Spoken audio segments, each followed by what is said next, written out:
on, we have a tragic news, in fact, coming in from the state of Chhattisgarh. At least 8 security personnel and a driver were killed yesterday after police vehicle came under attack by Naxals in the jungle of Chhattisgarh, Bijapur district, one of the worst left extremism affected district in the region. Now, Union Home Minister Amit Shah has condemned the attack on the security, the attack on security personnel, stating that their sacrifice will not go in vain. Now, Chhattisgarh Chief Minister and Deputy Chief Minister have also condemned the incident. Listen in to the reaction coming in. जिस प्रकार से पिछले 1 सालों में नक्सल उन्मूलन के लिए हमारे सुरक्षा बल के जवानों ने जिस मजबूती से काम किया है, लगातार काम किया है, और बीजापुर की आज की जो घटना की जानकारी मिली है, ये नक्सलियों का कायराना हरकत है। ये हताशा में किया गया हुआ कार्रवाई है। ये कायराना हरकत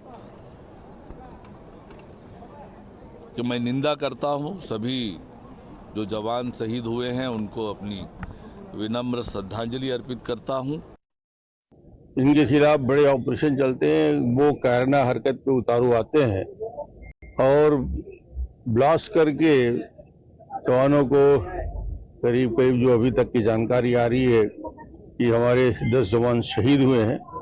वो निश्चित रूप से इस पूरे घटना में हम अपनी दुख व्यक्त करते हैं। उनके परिवार को इस तकलीफ को सहने की इच्छा शक्ति दे भगवान।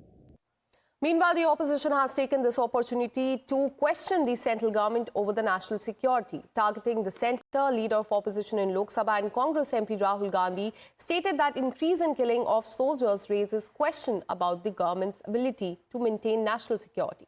On the other hand, Aam Aadmi Party MP Sanjay Singh also reacted to this and questioned the central government on the terror attacks. Listen in.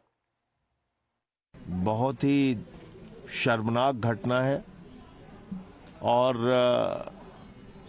Bharat की सरकार जो दावा करती है, अमित शाह जी जो दावा करते हैं कि उन्होंने आतंकवाद और नक्सलवाद खत्म कर दिया है पूरे देश से, उन्हें इसका जवाब देना चाहिए। ऐसी घटनाएं क्यों हो रही हैं? मैं इस घटना में मारे गए हमारे जवानों को, उनकी शहादत को सर झुका के नमन करता हूं। ईश्वर से प्रार्थना करता हूं कि उनकी पुण्य आत्मा को अपने चरणों में स्थान दे और हिंसा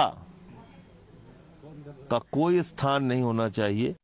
कांग्रेस पार्टी नक्सलियों की इस करतूत की कड़ी निंदा करती है। हमारे जवानों की, जाबाज जवानों की शहादत व्यर्थ नहीं जानी चाहिए। इन जवानों ने नक्सलवाद से लड़ने के लिए जो संकल्प लिया है, कांग्रेस पार्टी उस संकल्प के प्रति एकजुटता दिखाती है। हम सरकार से आग्रह करते हैं कि नक्सलवाद की लड़ाई में हमारे जवान जिस प्रकार से बढ़ चढ़ के आगे आ रहे हैं, सरकार भी अपनी दृढ़ इच्छा शक्ति दिखाए और हमारे जो जवान शहीद हुए हैं उनके परिवारों के प्रति कांग्रेस पार्टी अपनी संवेदना व्यक्त करती है और इन जवानों की शहादत को विनम्र श्रद्धांजलि अर्पित करती है। We have a breaking news coverage.